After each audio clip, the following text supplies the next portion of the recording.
Hey guys, welcome back to Combative Nerds. I'm IceyEyedGnome, and we have so much to talk about.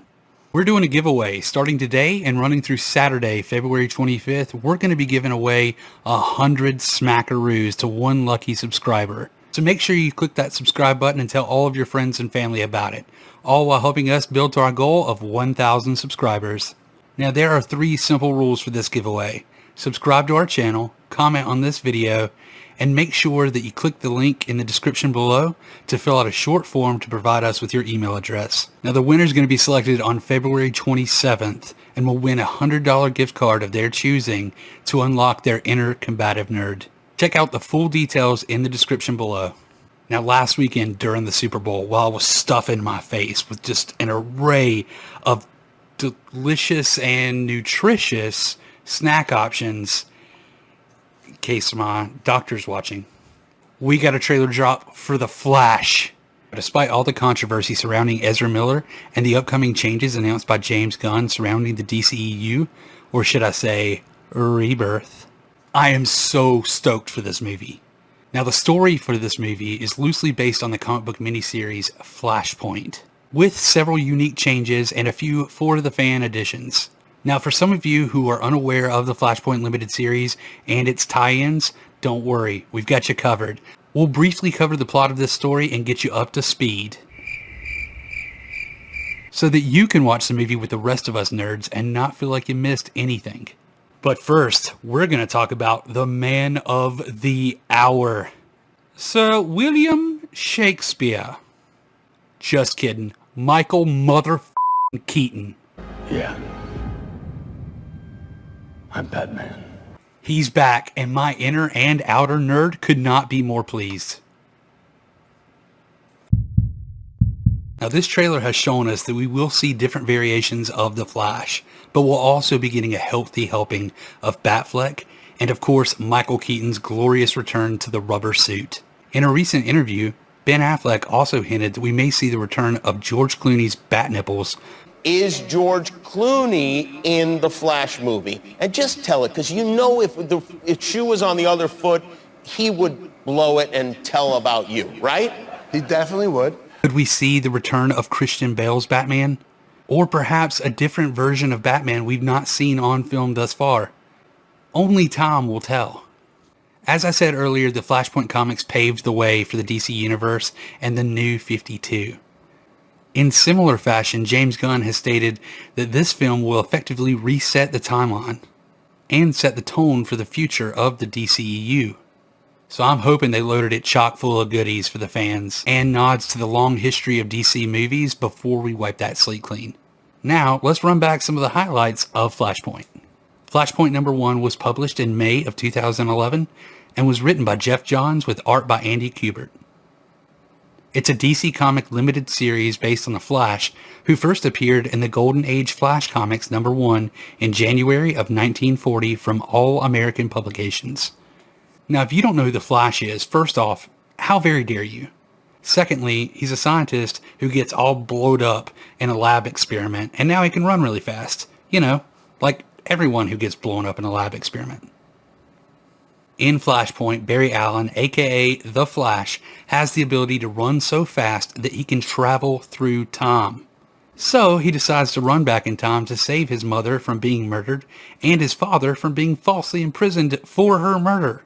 All while little Barry was a baby. I just walked up the stairs. I'm out of breath. That was a bad decision. Probably should not be filming this. Now, when he attempts to right the wrongs of his past, he wakes up to find that everything and everyone around him has changed. He is not the Flash. His mom's alive. His dad's dead. Captain Cold is a hero. The Justice League is non-existent. And Superman is nowhere to be found. Meanwhile, in Gotham City, Daddy Batman is busy throwing criminals off a roof like a boss. Because in this timeline, young Bruce Wayne is dead. His mother became the Joker and now she's dead, and his father, Thomas Wayne, assumed the alter ego of Batman. But he uses guns, which is freaking awesome. Aquaman and Wonder Woman are former lovers turned enemies. When Diana kills Aquaman's wife, whom he was cheating on her with Diana, romance. The Flash suspects the Reverse Flash, Eobard Thawne of creating this devastating timeline. And so Barry tries to regain his powers by recreating the accident that created the Flash, with a little help from the former Doctor turned Cape Crusader Thomas Wayne.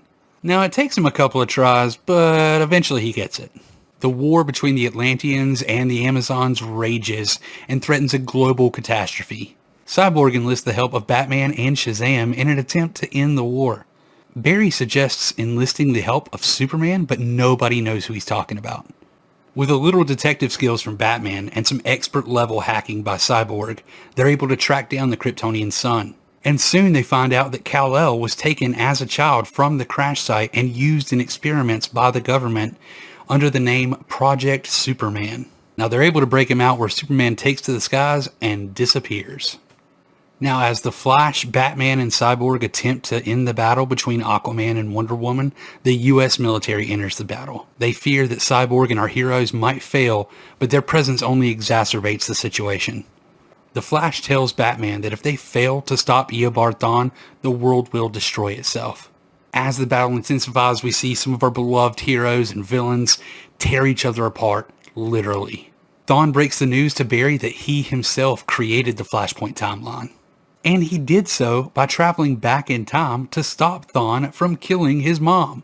Now, according to Thawne, these actions transformed Barry into a living paradox, allowing Eobard Thawne to be able to kill Barry without erasing his own existence. Thawne continues to taunt Barry until Daddy Batman guts him with an Amazonian sword. Finally, Superman arrives, and his first blow to aid our heroes is that of Enchantress. Not that he was blowing Enchantress, but maybe it was reverse, I don't know. Not reverse Flash, she was blowing Superman. You know where I was going. Thomas insists that Barry put history back to normal and undo the millions of deaths. Meanwhile, Cyborg senses seismic activity that he believes could destroy the Earth. And the waves start to approach. Now knowing the point of divergence, Barry is able to reset the timeline.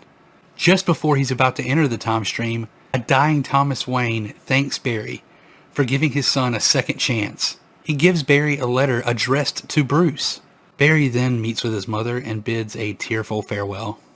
While traveling through the timeline to reverse the damage done by Eobard Thawne, Barry sees 3 timelines. A mysterious hooded figure, Pandora, tells Barry that the world was split into 3 different universes to weaken it for an impending threat, and now Barry must reunite them to combat it. After he's able to successfully reunite all 3 universes, Barry wakes to find out that he is the only one who remembers the alternate universe. But there is a touching moment when Barry delivers the letter to Bruce written by his father. For one of the few times in comic book history, we see Batman cry. There is a lot more detail to this story, and I encourage you to give it a read through. For now, you're caught up enough to see where this movie is headed. In light of some of the controversies and recent announcements, we'll most likely not see some of the same actors from the Snyderverse in the new DCEU. However, there is hope. With DC's announcement of Elseworlds, there's still a chance to see Dwayne Johnson return to the big screen for another Black Adam movie, and maybe the continuation of Matt Reeves and Robert Pattinson's emo Batman. That being said, this is most likely the last time we'll see Ezra Miller's Flash. Hi, could I speak with Grant Gustin? John Wesley Shipp? This video brought to you by Captain Morgan. They're not a sponsor, I'm just drunk. If you have any suggestions for comic related content you'd like to see, drop it in the comments below. If your idea is chosen, I'll make sure to give you a shout out in the next video. I just wanted to take a second to say thank you so much for supporting my last video. It means so much to me to be able to share my passion with all of you. Don't forget to smash that subscribe button for more content and your chance to win some moolah. Again, thank you guys so much, and we'll see you next time.